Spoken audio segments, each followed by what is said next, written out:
So what Trump just did today or within the last day was super clever and in a not good way for Ukraine. Now, I want to give you an analogy of what happened before I show you what happened. So what happened was he's no longer saying 2 weeks. He's saying something else. It's kind of like this. I was in a workshop at the beginning of the year for faculty, faculty orientation kind of such. And in it, they were talking about being encouraging and that sort of thing. So I looked at one of my colleagues, his name is Ben, and I said, I just want to encourage you. I believe that you can teach better than you have in the past. Now, what I was really doing was insulting, and it was just tongue-in-cheek wordplay. I think the world of the guy. We've co-written papers together multiple times. He's a great guy. But that's kind of like what's happening here is that Trump is trying to say one thing while he's saying another. So let's look at his latest Truth Social post. A letter sent by President Donald J. Trump to all NATO nations and the world. Quote, I am ready to do major sanctions on Russia when all NATO nations have agreed and started to do the same thing. And when all NATO nations stop buying oil from Russia. Okay, let's just stop there.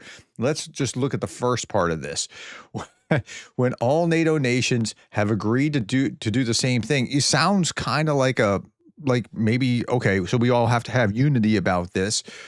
But when all NATO nations stop buying oil from Russia, when he knows full well that Slovakia and Hungary are doing this sort of thing, and, okay, this is just, instead of saying I'll reevaluate in 2 weeks, this is just saying I'm not actually going to do it because I'm going to do it when this happens. It's kind of like Putin saying I'm willing to meet with Zelensky, but the conditions just aren't right yet.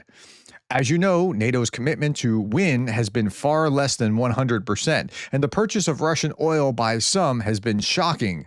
Okay, well, and those are fair points, but you're letting the Ukrainians down because NATO isn't doing this, and yeah, but it looks like you're calling for unity. It greatly weakens your negotiating position and bargaining power over Russia. As does the President of the United States doing this. Anyway, I am ready to go when you are. Are you really? Or would you come up with another excuse when that happens? Just say when, or just say when? I guess that's a question. There's a question mark here. I believe that this, plus NATO, as a group, placing 50% to 100% tariffs on China to be fully withdrawn after the war with Russia and Ukraine is ended, will be of great help in ending this deadly but ridiculous war. China has a strong control, even a grip over Russia, and these are powerful tariffs that will break that grip.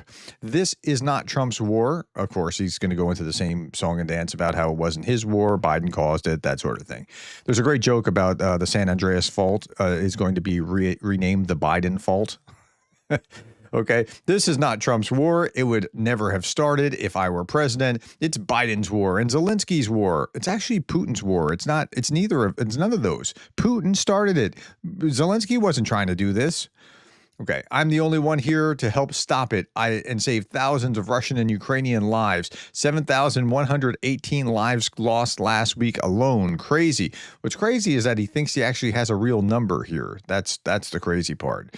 If NATO does, as I say, the war will end quickly and all those lives will be saved. If not, you are just wasting my time and the time, energy, and money of the United States. Thank you for your attention to this matter. Donald J. Trump, President of the United States of America. I wish I could write his tweets for him instead and actually say what ought to be said. But sadly, I don't have that. Okay, so Ian Bremmer posted this. It shifts from President Trump's us-only deadlines that it allows him to shift blame to other countries for not being able to end the war. So he doesn't need to shift in time. He's shifting in responsibility, the locus of control being outside of him over to what Europe does. Well, I'll do it when Europe does it. So, and when Europe does something that it doesn't look like they can actually do. Okay. He knows there's no chance of the rest of NATO or G7 agreeing to these terms. So that's the new tactic. And I think if you're trying to stall, it's a very effective tactic. It's a very terrible thing to be seeing. All right. So pressure is growing within the GOP. The electorate is now with Ukraine in both houses of Congress. And just as a majority, the Americans are with Ukraine. This is Senator John Thune. Thune is the majority leader in the Senate. He's a Republican. And hear what he has to say just briefly. I agree. I mean, I think that anything we can do that enhances Ukraine's ability to meet force with force on the battlefield and bring Russia to the table, we ought to be doing. And this incursion into Polish airspace is a whole new level, which I think strikes at the very heart of sort of what this conversation is about, and that is the fact that Putin is going to continue to test us. And I think we've got to meet force with force. And one of the ways to do that, obviously, is to give the munitions and the arms and the weaponry that the Ukrainians need. Yeah, that's right. That's a Senate majority leader. So there's many politicians now. The Senate are more old school Republicans than majority MAGA. There's some MAGA in the Senate, but they're more like me than they tend to be like Marjorie Taylor Greene. And they're supposed to be the mature body, right? The cooling body where the House would be more excitable. So okay. Now, let's talk about what was just happening with Polish airspace. So the UN expressed its deep concern over Russian drone incursions into Polish airspace. Only 46 UN member states signed a statement attributing responsibility to Russia. Among them are, well, the usual suspects: Australia, Belgium, Hungary, the UK, Germany, Greece, Georgia, Italy, Spain, Norway, South Korea, US, Ukraine, France, Japan.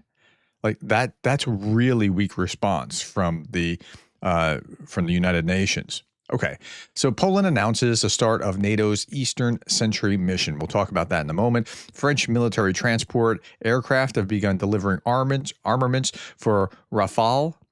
Rafale. Did I say it right? So some of you told me how to say that yesterday. Fighters to Poland. And NATO's Eastern Sentry mission becomes operational. Now, when we're talking about NATO's Eastern Sentry, we're going to explain what that is in just a moment. But I want to go back and preface something. Poland and other NATO countries together shot down 21% of the targets that attacked Poland, compared to 90% of the targets shot down by Ukraine that night.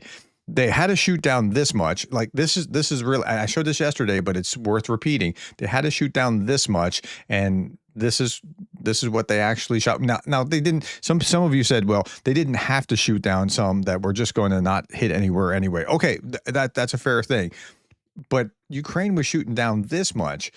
Something comes from practice, right? I mean, there is something significant to that. Now, here's the NATO Secretary General warning Europe Russian missiles take only 5 to 10 minutes longer to reach London or Madrid than Tallinn or Vilnius. Those are the capitals of Estonia and of Lithuania, respectively. I don't like the concept of Eastern flank. It creates the illusion that people in the West are safer. Let's hear what he has to say, because this was actually a really good generally point. Speaking, I don't like that whole Eastern flank thinking, because it gives the impression that if I live in Madrid or in London, I'm safer than when I live in Tallinn. And that is not true, because these latest Russian missiles, when they will be launched, they come down with 5 times the speed of sound, and they will take 5 or 10 minutes longer to reach Madrid or London than they take to reach Tallinn or Vilnius. So in that sense, let's agree that within this alliance of 32 countries, we all live on the eastern flank. We all live on the eastern flank, is what he concluded. I think there's something wise about thinking in those terms. Now, while we're talking about Poland, this gentleman here, his name is Mark. I don't think that's really his name, but whatever, emailed me and said, "How stupid are you?" That's always a great way to start a conversation, that's inviting conversation. How long are you going to promote Poland was attacked by Russia narrative? Comma, you lie so much. This should be a period, by the way. I'm just saying. You lie so much and literally repeat anything Ukraine says. What a liar you are. This is a terrible run-on sentence, but okay, nonetheless. Attacks on Poland. Do you think Russia is going to attack Poland with decoy drones?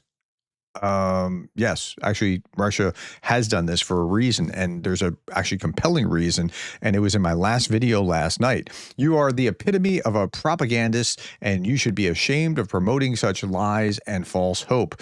Do a special on the Banderites and why Ukraine has 50 roads and monuments dedicated to Banderas, or what the Ukraine Nazis did to the Jews, Poles, and non-Ukrainian during World War II. You are a fake, phony, lying fraud. Well, okay, so you can have your perspective, but no, I don't think that's quite fair. I think if you look at why Russia did what it did, it's because now, look at this, NATO will have to spend billions to defend every inch of NATO territory. They were caught unprepared. When there was a larger incursion, they had to spend 400,000 euros shooting down stuff that cost 35,000 each.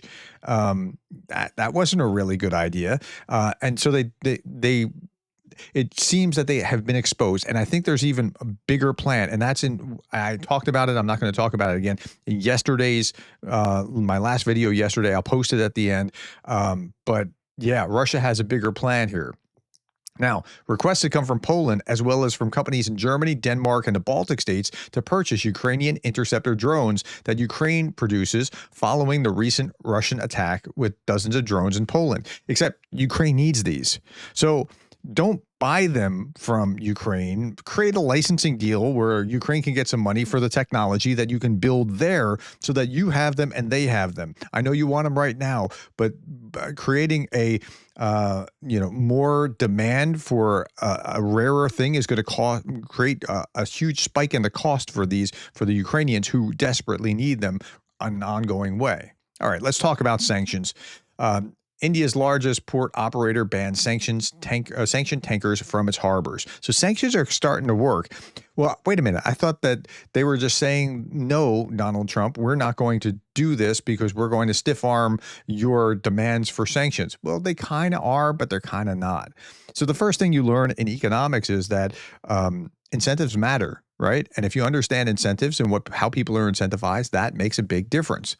Although India policy rests on resist the threats of Donald Trump refusing to officially halt purchases of Russian oil, more and more obstacles are emerging in the way of these supplies. The country's largest private port operator, Andai Group, has banned any tankers under Western sanctions. Andai, which manages 14 points, is expected to deal a blow to shipments carried out in part by Russia's shadow fleet. Okay, so they're not going to knuckle under the threat, but they are doing the thing that was there. So this is a perfect example of where they should have and they could have just talked about it behind the closed doors and not made a big public stink, because now that Trump has been bombastically saying, well, we're going to do this to you, and then did inflict 50%, even though he hasn't done the 500 or the 100 sanctions that he promised, or the 500 that the Senate was promising. If they just talked about it behind closed doors, you might have actually got the same result, but we weren't actually willing to do that, which is quite unfortunate. Okay, other sanctions are actually in the works, though. The U.S. Commerce Department announced new sanctions against companies supplying goods to Russia's military industry. The list includes from Russia, China, India, Turkey, UAE, Iran, Singapore, Taiwan, and others. The measure takes effect on September 16th. I don't think it's going to be a game changer, but something's actually working the right direction. Okay, and then there's this. The shop is closed. Argentina has stopped the influx of Russians.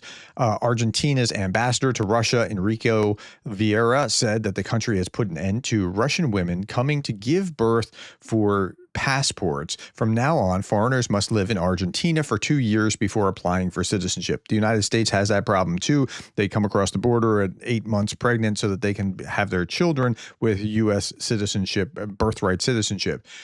So they're changing that because, as he stressed, the free travel with Russia was meant for cultural exchange, not for women hiding pregnancies at the border. So yeah, I mean, they're trying to tamp down on that problem. Again, incentives matter. It's very important. Okay, so last couple of things. I saw this and I was like, what? That's your role model. My role model, Maria Zakharova. She's fierce, fearless, and feminine all at once. I'd get a better role model here, frankly. But okay, last little bit by Darth Putin. On this day in 2022, we denied that there would be a mobilization. We lied. So remember when the mobilization happened in 2022? Mobilization in Russia is not on the current agenda. Russian president spokesperson Dmitry Peskov told the media on this day just before they actually mobilized. So yeah, they do that. Okay, so this shout out goes to someone named Fabian. Fabian is an undergraduate student, a YouTube member on my channel. And thank you, Fabian, for your support. I really appreciate it. And thank you all. Thank you to my board members. And thank you all for being the kind of persons that care about Ukraine.